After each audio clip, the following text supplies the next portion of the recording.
The only people who don't want to disclose the truth are people with something to hide. Welcome back to the Power Hour. I'm so glad that you're joining us today, and you're going to be glad you joined also. We're going to talk to Linda Jordan. She's a researcher out of Seattle, Washington. In 2011, she is the one who ran the SSN, the Social Security number that Barack Obama used on his 2010 tax return. She ran it through the government at the E-Verify system, and she discovered that the Social Security number had been flagged with a special indicator code for fraud. It was not Obama's Social Security number. And since then, she's continued to work to expose Obama's use of forged identity documents, his fake ID that he used to get on the ballot and in the White House. And she is the owner of the We the People TV at ObamaFakeID.com. Obama's, plural, ObamaFakeID.com. Thank you so much, Linda, for joining us in the Power Hour today. Well, good morning, and thank you for having me. Oh, it is a pleasure. I love these issues when somebody says, something smells bad here. I don't like what I'm seeing. My BS detector is going off. And then they follow through and do the homework like you did. Mm-hmm. Well, that's exactly what happened with me. For your listeners, those who may not know, Loretta Fuddy was the director, public health director for the state of Hawaii. And she is the woman who stepped into a vault and purportedly came out with Barack Obama's original birth certificate. She says she photocopied it and gave him a paper copy of it, which he says he put on the White House website. And we all know that that image is an abject forgery. And has been proven over and over again to be a forged PDF file. It never existed in paper form. So it makes Loretta Fuddy a very central character in Barack Obama's forged birth certificate. What did she hand off to Obama? Because it certainly wasn't an original birth certificate from Hawaii, or at least not what he's showing. So. You know, she was on my radar, and about 2 years after she gave Obama his purported birth certificate, she was in a small plane that was forced to do an ocean ditching off of Kalaupapa in Hawaii. There were 9 people on board, and everyone made it out of the plane fine. Everyone was in their life jackets, floating in the water. They were rescued within an hour. The water was relatively warm, calm seas, and Fuddy ended up dying, and she was the only fatality. And people were shocked that she died because she had been fine. For about the first 25 minutes after the plane landed in the water, the group of 9 people stayed together. But then when the plane began to sink, they decided they should push away from the plane, and they started to drift off in groups of 2. One man swam ashore. And so as near as I can narrow it down, there was an 18-minute window from the last time the group saw Fuddy alive. She floated off with her deputy director, Keith Yamamoto, and was dead 18 minutes later. Now, we don't know how she died, you know, from the eyewitness account of Keith Yamamoto, because he has never to this day been interviewed by the police.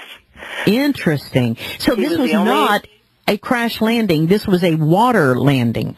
Yeah, it was a water ocean ditching. It was a pristine, beautiful landing. The pilot was incredible. And it's all captured on video, too. One of the passengers had it on video. And I've interviewed one of the passengers extensively. So, you know, we don't know. All we know is that Keith Yamamoto says that she became unresponsive, but this is a second-hand account because he's never been interviewed, and that's really incredible that the last person to see her alive, the only person to witness her death, was never interviewed by the police. Mm-hmm. And any kind of accidental death in Hawaii, as I'm sure with most states, is supposed to be investigated. You have to figure out how did this person die. And Hawaii has refused to do that with Loretta Fuddy. And so I started to investigate it and came up with, like you said, a lot of red flags. The most incredible are, you know, the records are supposed to provide an accurate picture of things that happen, like the Coast Guard record, the Maui Police Department record, the fire department. I've combed through all of those records, and they have Loretta Fetty dying 3 different ways. First from internal injuries, then from drowning, and then from cardiac arrhythmia, and in 4 different places, in the fuselage of the plane, in the wreckage, in the water, and on the island of Molokai. That in and of itself calls for some reckoning. You can't just have that out there and not clean it up and figure out exactly what happened and when. Oh, absolutely. Absolutely. What are the red flags other than 3 different causes of death, dying 18 minutes after leaving the plane, and, the fact that she had given the president the birth certificate, the original? What do you think would be the reason they would need to eliminate her? If somebody did. I'm only saying hypothetically if. Right. I mean, I think what I've done, my research has clearly shown that an investigation needs to be completed concerning her death. I don't know, I don't know if she was murdered, but I know that somebody's covering up something about the way that she died. Mm-hmm. I know that for a fact. I have the Maui medical examiner. I interviewed her, and the original cause of death for Loretta Fetty was drowning. Now, that is not an easy cause of death to make. You would think it would be easy, but it isn't. So particularly in light of the eyewitness accounts, all the eyewitnesses say that Loretta Fetty had a life jacket on. The Coast Guard say they found her in a life jacket floating. So, and nobody saw her struggling to breathe or with her head underwater. So how did she drown? Obviously, the evidence of drowning that the medical examiner found in her body was so strong that it outweighed eyewitness accounts that would have led a medical examiner to not come up with a conclusion of drowning. Mm-hmm. And yet she did that anyway. I discovered later that the drowning cause of death was changed the very same day it was made without any new evidence on a coroner's inquest report, and it was changed to cardiac arrhythmia, which is virtually impossible to diagnose by autopsy. Mm-hmm. And when I discovered that, I interviewed the medical examiner and the deputy coroner from the Maui Police Department, trying to nail down when was this change to the cause of death made. And the medical examiner told me that she did not conclude that Fetty died from cardiac arrhythmia until 3 weeks to a month after the autopsy, and that it was based on new evidence. And so that begged the question, well, I have a coroner's inquest report signed the day of the autopsy that says she died from cardiac arrhythmia. How could that be? The medical examiner says she has no idea. This was signed by the deputy coroner, who's a Maui Police Department detective, Jamie Winfrey. So I asked Jamie Winfrey, how did you know that the cause of death was cardiac arrhythmia 3 weeks to a month before the medical examiner even discovered it, according to her testimony? And I never heard back from the detective. What have you talked to the family members that might have a concern or a stake in this issue as to the cause of death? Well, you know what? Yes, I did talk to Louis Fetty, Loretta's brother, who has filed a lawsuit against the manufacturer of the engine in the plane and against the company that was operating the plane that she was in. But this was before I discovered this other evidence about the drowning, being switched to cardiac arrhythmia, etc. I did ask her brother, because he had said that she had no history of heart trouble. And I asked him if it bothered him that they were saying she died of cardiac arrhythmia, in spite of the fact that she had no history of heart trouble or cardiac arrhythmia. And he, at first, was upset about it. and it didn't seem to fit.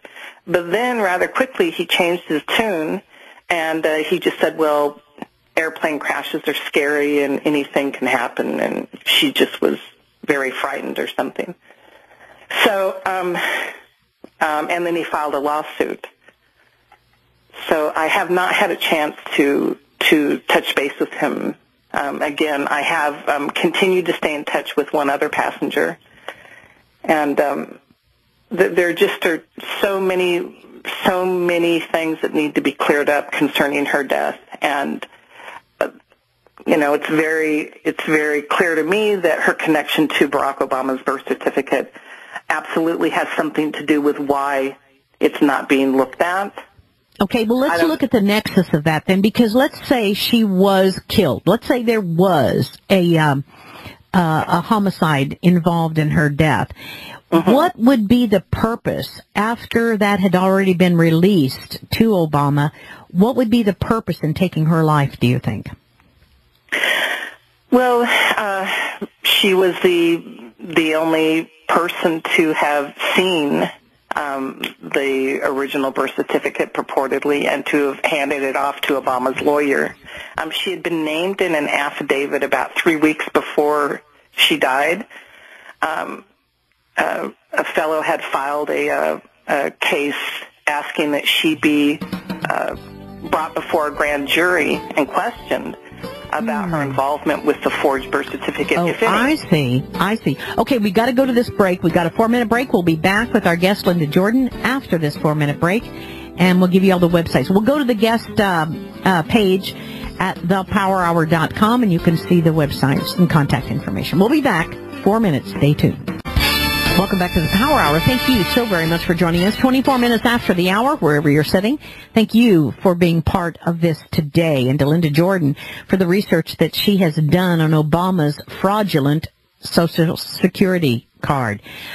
We were talking about Loretta Fuddy and the relationship she had to the case and the sad, untimely death of hers.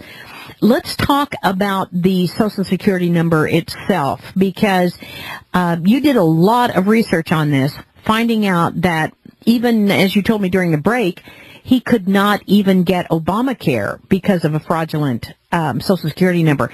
I mean, how can anybody in their right mind believe that you can use a fraudulent Social Security card and not be found out? Well, I mean, for Obama, clearly he can get away with it. He's been found out, but he's still getting away with it. And in fact, the woman who first discovered that he was using someone else's Social Security number was a private investigator out of Ohio named Susan Daniels. And she had been asked and actually hired by someone to investigate Obama back in 2008. And she discovered that he was using someone else's Social Security number. It was a Social Security number that had been issued out of Connecticut in March 1977. At that time, Obama was a 15-year-old living in Hawaii. Now, you know that Social Security numbers are issued and identified by states, okay? Mm-hmm. So the first 3 numbers in your Social Security number will tell people where you were living or what address you were using at the time you applied for your Social Security number. So there's, right there, when people are looking at fraud and tracking fraud, that's a big red flag. Somebody who has a Social Security number from a state that they've never lived in or don't live in. So here you have a 15-year-old using a Connecticut Social Security number when, by his account, he should have had a Hawaii Social Security number, which he did not. So I was trying to figure out how can I support the work that she did and get it confirmed by a government agency that this is a fraudulent Social Security number. And I was familiar with the E-Verify program. And E-Verify is used by employers. It's run by Homeland Security and the Social Security Administration. Employers sign up with it. They put in their employee's Social Security number in order to determine if they're legal to work in the United States. And the primary way that you do this is to verify the Social Security number. So I decided I was one of Obama's employers, and I registered with E-Verify, and I put in his data. and it came back that flagged with a special indicator code for fraud. Wow. So the government, the Homeland Security, Social Security Administration know that the number that he's using is fraudulent. And that's why when he tried to register, it was a big public relations mess. When he tried to register for Obamacare, he couldn't. His staff could not get him registered because he's using a phony Social Security number. What, I mean, does he need Obamacare? Honestly, I mean, don't they have a special, you are special program, therefore you are exempt from all the things that all the little peons have to do? Right, right. Well, he was just trying to show how easy it was to register or something, but it failed. And it's just over and over and over again, his fake documents are just so blatant. The use of them, I just, for the life of me, I can't understand why he's not being prosecuted for using fake ID. I know. What other ID, what other documents has he falsified? Well, you've got the birth certificate, and then you have the Social Security number, and you also have his Selective Service Registration Card, which was forged. And, it's interesting. Obama has been represented by a very prestigious law firm called Perkins Coie, and they have used a document expert out of Hawaii for several of their cases involving forged documents. And that document expert, I think his name is Reed Davis, looked at Obama's birth certificate on the White House website and said that without a doubt it is the worst forgery he's seen in his career. There's got to be some reason why they do all this stuff in plain sight and do it the worst possible way, because people are going to figure it out. But it's almost as if they don't care because they know they're going to get away with it. It's almost like in your face. Too bad, right. So sad. All right, we're going to go to this 3-minute break. I would like to open up the phone lines for those of you out there. We're going to talk about his bar card, his bar license, if you will. But I'd like to open up the phone lines. If you would like to talk to Linda, 855-995-6923. 855-995-6923. We'll be back 3 minutes. Welcome back to the Power Hour. Thank you for joining us. 33 minutes after the hour. Thank you for supporting the Power Mall. It is so important that we have your support to stay on the air, because we don't take any money from anyone for commercials, because we believe in doing the next right and honorable thing by telling you the truth. So that's why we encourage you to purchase things like Topperson.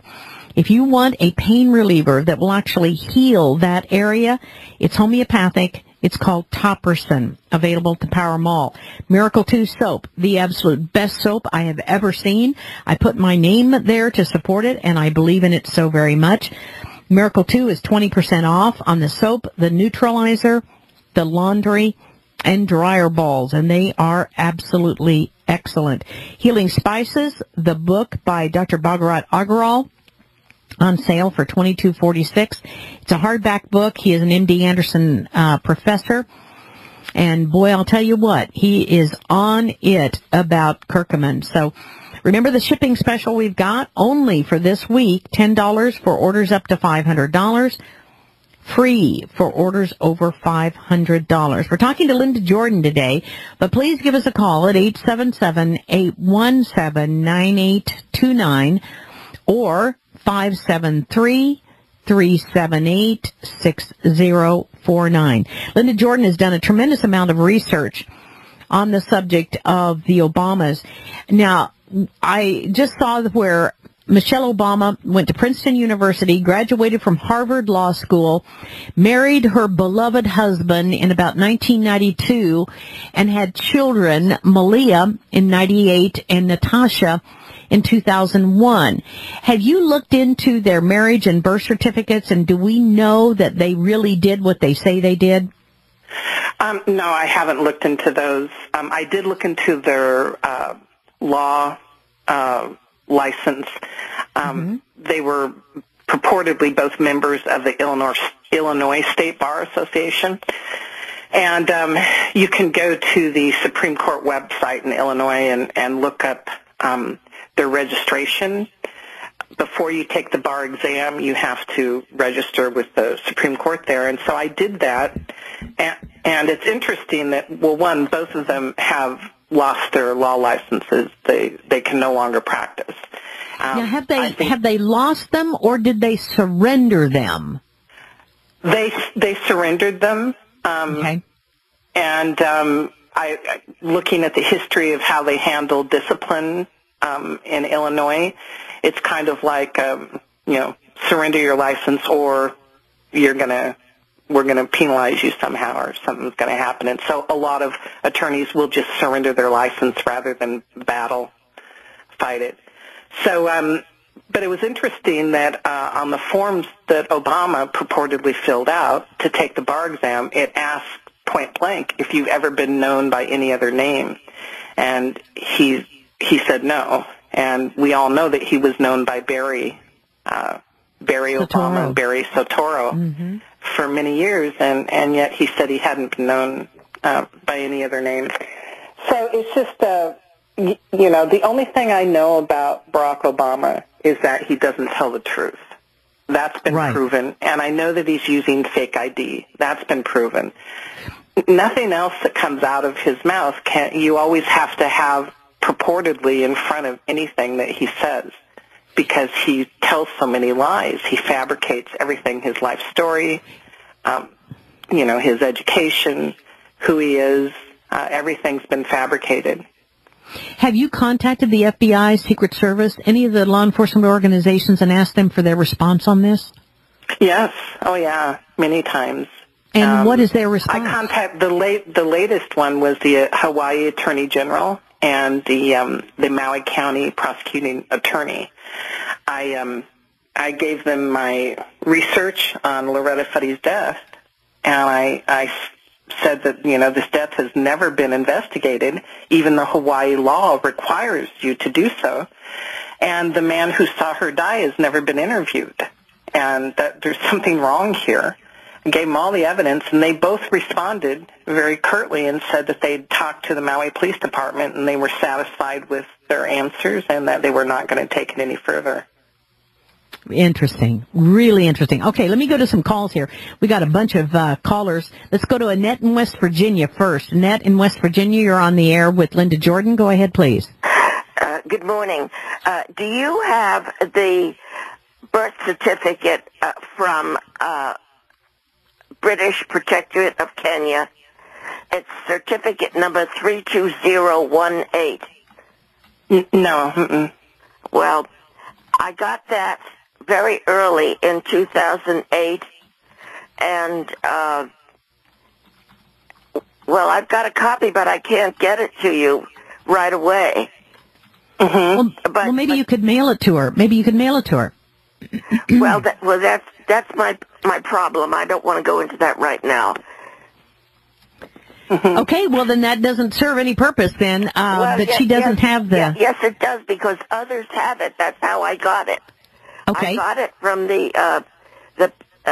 in fact, the people that put out the very startling information about his origins died right after that.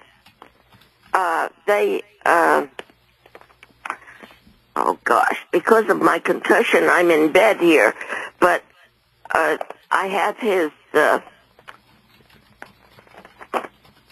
Idaho... I've heard about that birth certificate. I haven't seen it, and I can't talk about the authenticity of it. I just know that the birth certificate image on the White House website is forged. I know that for a fact. All right. Okay, thank you very much, Annette in West Virginia. I understand. Let's go to Francis in North Carolina. Francis, you're on the air with Linda Jordan. Go ahead, please. Hello, ladies. Hi there. 2 quick points. One, I can appreciate the thought of him possibly going and trying putting in for the Affordable Care Act, even though he has his own health care coverage there in D.C. to start off with. But on top of that, the birth certificate that was purportedly put out by the White House when there was such a big hoopla over and questioning about it, when I looked at that, it's obviously fraudulent. Not so much because of things being improperly entered on it, but because of what's missing. If it was actually from Hawaii, just like any other state in the U.S., there would be an embossed state seal as well as a stamped seal of the state of which the point of origin came from. The one that they presented has neither. Have a great one. Mm-hmm. Thank you very much for the phone call. Yeah, anything you want to add to that, Linda, before we go to the next call? Sheriff Joe Arpaio did a study of that birth certificate image and had experts really break it apart. And there are like 13 different layers to it. You can pick up and move a part of a signature, the registrant seal. You can move things around on it independently, which just clearly shows it was fabricated in the computer. Okay. All right. Let's go to Mark in New York. Mark in New York, you're on the air. Go ahead, please, Mark. Yeah, I'll try to make it as short as I can. I'm also laying in bed, but I don't have a concussion. That was funny. Joyce, it's That's really not nice. funny that she's got a concussion. No, I mean, the way she said it was... I know, bless her heart. Go ahead. Go ahead, Mark. First of all, Joyce, it's great to hear you back on the air, and I miss you. Thank you. And Miss Jordan, I just Googled your name. I looked at a Western journalist, journalism. I know you've paid a high price for what you're doing, and I don't have anything so much to add as much as please continue and keep this up, because I've looked into the background of this. I hate this term, the Manchurian candidate, but it was so perfect for the powers that be to put this guy in office. Everything he's doing, we know that he's a radical Muslim. You know, there was a talk show host. He passed away a few years back. He was in here in New York, a great old-timer. Joyce, you may have heard of him, Bob Grant. Yeah, he was a gigantic on a radio station in New York, and he mentioned he couldn't stand Obama, but like Joyce and other radio personalities, I listened. He called Obama the first sultan. I mean, it's just amazing. He is not what he pretends to be. We know it's a fake, a phony, and a fraud, which is another term that Bob Grant used. I just want to encourage you to continue. I know you suffered for what you try to do. You get the truth out. I read about everything from his mom being named Stanley, all the crap that she went through, what a radical she was, Frank Marshall Davis. We know who his father really was. He's so conflicted, and it's so disheartening to have such a dysfunctional person as the president of the United States. I'm just sad for my country. And if nothing else, I could talk till the day ends, but continue what you're doing. And some of us out here, they call us the fringe, and it's not. We're just trying to right the ship, and I thank you for what you do. And thanks, Joe. Oh, you are welcome. And yes, I tried to stop Obama from being put on the ballot here in Washington State because he was using fake ID to qualify for the ballot. So it made sense to me to file a lawsuit against him for that. And I was penalized $13,000 for filing the lawsuit. And thankfully, some people on the Internet started a website and raised money, and so my husband and I did not have to pay that fine. But this is how far these people go to try and stop anyone from looking into really who Barack Obama is. Amazing, amazing. Let's go to Cecil in Tennessee. Cecil in Tennessee, you're on the air. Go ahead, please, with Linda Jordan. Yes, ma'am. Was there residue of thermite or other explosive on the Pratt & Whitney engine of the plane that went down? Was there water in the decedent's lungs indicating drowning or not? And hang on just a second. Let's get to one of the questions. Go ahead, Linda. Yeah, there was obviously strong indicators of drowning because the medical examiner made that finding. That was her first cause of death finding, and that was not changed until about a month after the autopsy when she unexplainably changed it to cardiac arrhythmia. Okay, and your second question, Cecil? Thermite? Was there evidence of thermite or other residue of explosive incendiary material on the Pratt & Whitney engine? On the turbine blades, yeah, I think I know what you're getting at. The NTSB report has not been released yet. The information I got was from the FAA, kind of through the back door. It was a public record, but they did have information in there about the turbine blades being melted, and my interviews with people on the plane say that there was no evidence of smoke, not even the smell of smoke. There was no fire, and yet the FAA talks about the turbine blades being melted from the intense fire. So that's very confusing to me. I'm wondering what's going on with that. Very good. Thank you very much, Cecil, for the phone call. Let's go to Winnie in Tennessee. Winnie, you're on the air with Linda Jordan. Go ahead, please. It's Wayne. Wayne, oops. Go ahead, please, Wayne. That's okay. You can call me Winnie.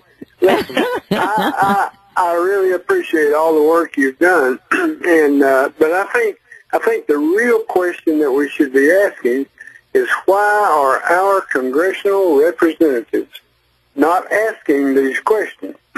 Who has shut them up, and why have they condoned this activity? Good point. Good question. Yes. Absolutely.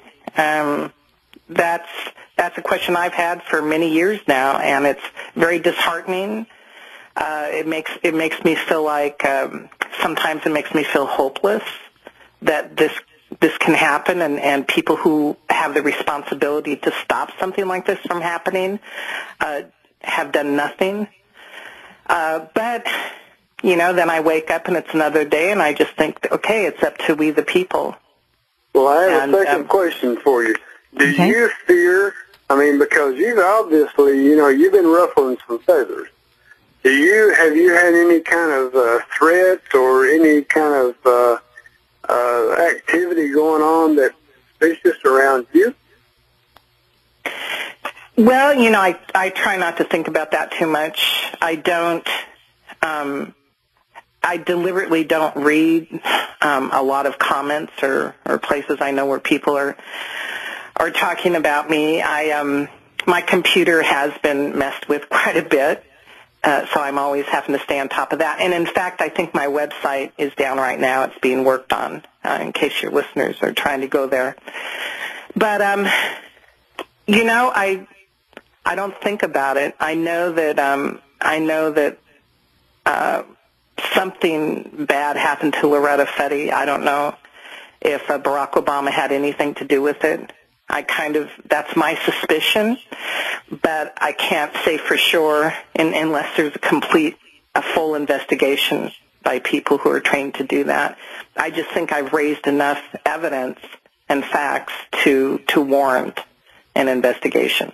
Well, I think that we all ought to make a note of this conversation today and let everybody be aware and protect your back and let everybody know that we're watching. If anything happens to you, we know what happened. And so we just need to get your back every way we can and help to protect you. Well, thank you, Wayne. That's very kind of you. And that's what it's all about, ladies and gentlemen, because she has the guts to go after this and the wherewithal to do it. It's one thing to do an investigation. It's another thing to know how to prove your point and to bring up the evidence. And I just commend Linda so very much. We need a bunch of Linda Jordans out there. We need people to come forward, have a passion about something, and then stick with it. And that's what she has done. And I really salute you, Linda, for all that you've done. Let's go to our final caller, Mike in VA. Well, not final, but Mike in Virginia. You're on the air with Linda Jordan. Go ahead, please. Hey, how you doing? We're blessed. Go ahead, please. Yeah, how you doing? You there? Yeah, go ahead. Okay, yeah, your last call at all. Why is this man still in office? With all the controversy surrounding him and all the people who have disappeared and whatever, this is ridiculous. We should definitely be going. I go on Facebook and I post stuff all over that thing, and I'm in contact with 200-300 people a month, and I've been in the quote-unquote Patriot movement for 30 years, and I've never seen anybody with so much controversy around him than this man, and yet he's still in office. This is ridiculous. Well, he's got people protecting him. It's obvious, Mike, that he has people protecting him. But I'll go to you, Linda, for the answer. Yeah, but Linda, the answer for you is? Well, like you said, there are people protecting him. I don't know what the motives are. At first, I'm sure the motive was anything to get him into office. but I think a lot of people who may have thought something was wrong but didn't do anything, I think maybe now they think it's too late to try and do something. I don't think it is. It's never too late to right a wrong, and always it would be a valuable effort to try and save our country and protect our country. Which is that's how I saw my original involvement was. Other people were out there sacrificing, trying to. Okay, we've got a break. We've got to go to this 3-minute break, and we'll be back with Linda Jordan. 3-minute break. Stay tuned to the Power Hour. This is Joyce Riley. Welcome back to the final segment. It's 54 minutes after the hour. We're talking to Linda Jordan today. It's birtherreport.com, birtherreport.com. And we're talking to Linda about the issues with the alleged president. You know, I can only say that because of the people protecting him, you know, and it would seem that Sheriff Arpaio would be going after him in a criminal offensive way, given the fact that he has done several criminal things like using his Social Security card and also falsifying his SSN, falsifying his selective service card. Absolutely, and he's used a federal computer to perpetrate a fraud. He put that birth certificate on the White House website to convince us that he was a citizen of this country and to basically tell us now, shut up, stop questioning my citizenship. Right. Here's my real birth certificate. It's a fraudulent document. He did it so that we would believe something that isn't true about him, and that's a crime. And it's a crime that crosses every single state line. And Arpaio should be filing charges, but here's the thing. Sheriffs don't file charges. Prosecutors do. Oh, good point. Good point. You have to have he gathers the evidence of the crime, which he has done a fantastic job of doing that, and now he needs a prosecutor to take the ball and file the charges, and he can't find one. Wow, that's scary right there. That is scary. Anything else that you'd like to add? We don't have much time left on our discussion, but anything else you'd like to add? Well, you know, I would just encourage people who want to see the truth come out about who Barack Obama is and who want him to, pay the penalty for his crime for using fake ID, to keep the pressure on. Mm-hmm. Call your congressman, call your local sheriff. And just don't give up hope. We can do something. I think we can have an impact, and we can bring this guy to justice. Let's do it. Yeah, let's do it. One final caller, David in South Dakota. David, quickly, go ahead, please, with Linda Jordan. Linda Jordan, I'm kind of in a situation like you where people either could or have made threats on my life, and I find that if you go to the local sheriff, the local police chief, and the local county judge where you live, where you reside and spend most of your time, and explain to them what things that have happened, that you have no intention of not living till you're 85 years old, and would they please put a close observation on your premises. A lot of times you'll get 2 or 3 times in a 24-hour day, a police car will go by and check to make sure everything's good around your house. All right. Well, thank you very much, David. You know, there's all kinds of things that people can do to protect themselves, but I do think going to your local sheriff and letting them know what you do. I've done that. You know, when I was going up against the Department of Defense over the Gulf War illness issue, I went to my sheriff and said, oh, by the way, the DOD is not very happy with me right now. And I'm sure you've done that, haven't you already, Linda? No, I haven't. You might want to consider that. Yeah, I appreciate your concern. Well, we love you and thank you very much for all the work you've done. You are amazing. Thank you. Keep up the good work. The only people who don't want to disclose the truth are people with something to hide.